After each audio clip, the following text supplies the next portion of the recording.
aqui no fato de que enquanto apoiadores do ex-presidente Bolsonaro marchavam pelas ruas nesse último domingo, o ex-presidente passou o último fim de semana em casa, sem visitas, sem acesso às redes sociais, mas em contato com aliados por telefone.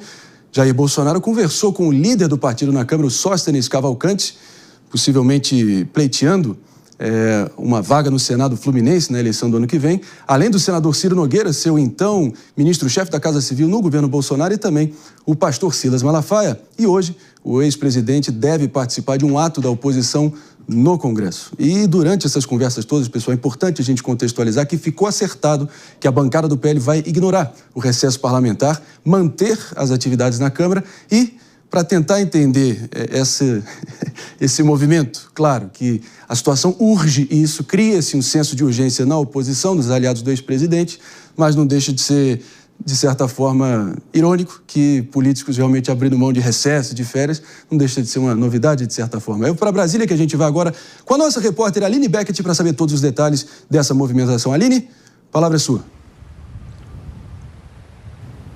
Oi, André, bom dia para você, a todos no estúdio e a todos que nos acompanham. Isso mesmo, ainda na sexta-feira, após a operação, os presidentes da Câmara e do Senado, Hugo Mota e também Davi Alcolumbre, firmaram que não iam ali quebrar o recesso branco, o recesso parlamentar, e que, portanto, as votações e as comissões estariam ali fora de funcionamento até o dia 4 de agosto, conforme previsto pelos dois presidentes. Mota chegou a afirmar também que, apesar do apelo para a discussão de propostas urgentes, como, por exemplo, agora da anistia, que é o que o Partido Liberal cobra no Congresso Nacional, eles não vão voltar o recesso parlamentar, então seria mantido ali até o dia 4 de agosto. Mas a bancada do PL segue resistente a essa quebra do recesso branco, então para hoje está prevista uma coletiva às 14 horas no Congresso Nacional, na liderança do PL, ali pelo Sóstenes Cavalcante. O objetivo é definir uma resposta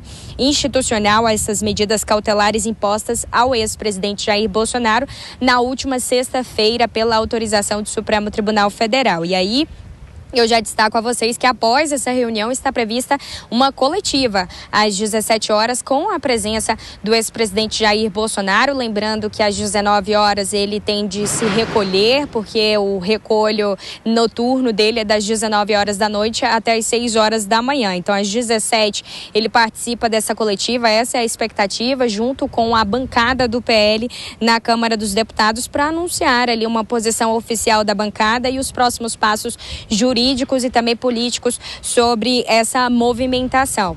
Eles divulgaram um pouco da pauta da reunião que vai acontecer a partir das 14 horas e aí eles devem fazer uma mobilização nacional agora por diante sob o lema Reaja Brasil. Eles querem também elencar prioridades legislativas para o segundo semestre. Uma participação remota do deputado federal Eduardo Bolsonaro é prevista nessa reunião também das 2 horas da tarde. Lembrando que o licenciamento de Eduardo Bolsonaro acabou ontem na Câmara dos Deputados, então ele já volta a receber os R$46 mil e aí ele só pode ser contestado sobre suas faltas após o final do recesso branco e ele só pode perder também esse mandato após 1/3 aí de faltas nas sessões de plenário. Existe também, por fim, uma estratégia de comunicação sobre como a defesa de Bolsonaro e as sanções dos Estados Unidos estão ocorrendo e estão em uma certa articulação aqui e nos Estados Unidos.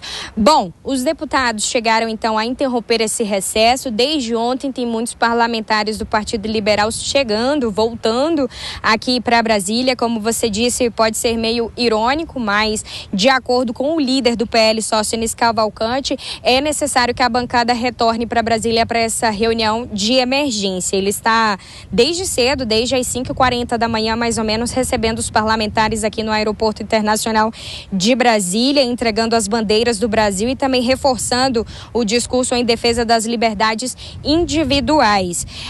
Bom, Em relação ao PL, já contei para vocês, estão previstas umas outras comissões durante a semana que estarão também em retorno à Câmara dos Deputados para poder debaterem ali uma moção a Jair Bolsonaro. A Comissão de Relações Exteriores, por exemplo, programou para amanhã, às 10 horas da manhã, uma proposta de moção em repúdio às medidas coercitivas que foram aplicadas ali pelo Supremo Tribunal Federal, classificando essas medidas como arbitrárias. Os parlamentares da Comissão de Relações Exteriores classificam como arbitrárias. E também a Comissão de Segurança Pública tem prevista para amanhã também uma reunião ali da bancada da Segurança Pública para poder discutir também uma moção em apoio a Bolsonaro nos mesmos moldes, e isso reforçando a mobilização da direita no Congresso Nacional contra as decisões do Supremo Tribunal Federal. Então, a gente segue por aqui hoje, acompanhando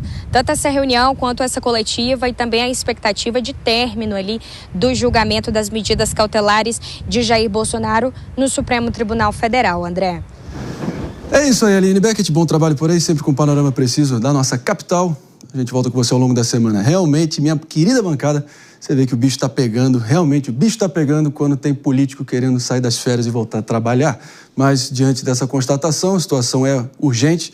Parece que todos os recursos remanescentes aí, do ponto de vista legal, para o ex-presidente, estão escasseando, estão terminando, mas, de qualquer forma, é uma articulação para tentar evitar realmente que chegue a essa conclusão que parece iminente para a maioria dos observadores aí políticos, né, David? E o julgamento ainda não foi realizado, né? Eu comecei o Morning Show hoje falando sobre isso, que as medidas restritivas impostas foram estabelecidas antes mesmo de que houvesse um julgamento. Sim. Também acredito que tenha tido sim articulação, ainda mais com a fala do Eduardo Bolsonaro, que reforçou exatamente isso, de que eles estão lá, aliás, ele está lá com esse objetivo, né, de dar apoio ao pai, mas ainda não teve julgamento. E agora, eu não sei qual vai ser a instrumentação da defesa, mas acho que também vai ter pouca eficiência caso eles consigam aí trilhar algum caminho, porque, de fato, parece que já está consumado o julgamento. Sinceramente, o objetivo não é evitar o que todo mundo sabe que vai acontecer, é marcar posição. E o que eu acho mais curioso é que toda essa articulação e trabalho se dá exclusivamente em função da situação de Jair Bolsonaro, mas o aumento do IOF não existiu mais. As tarifas que vão penalizar os produtores brasileiros ficam completamente à margem no discurso. Ou seja, os efeitos e as questões que afetam a vida real do cidadão brasileiro são completamente deixadas de lado em nome do interesse político de um joguete eleitoral. É deprimente como nós vemos a política deixando o interesse do cidadão completamente distante daquilo que move a agenda dos principais grupos políticos no Brasil.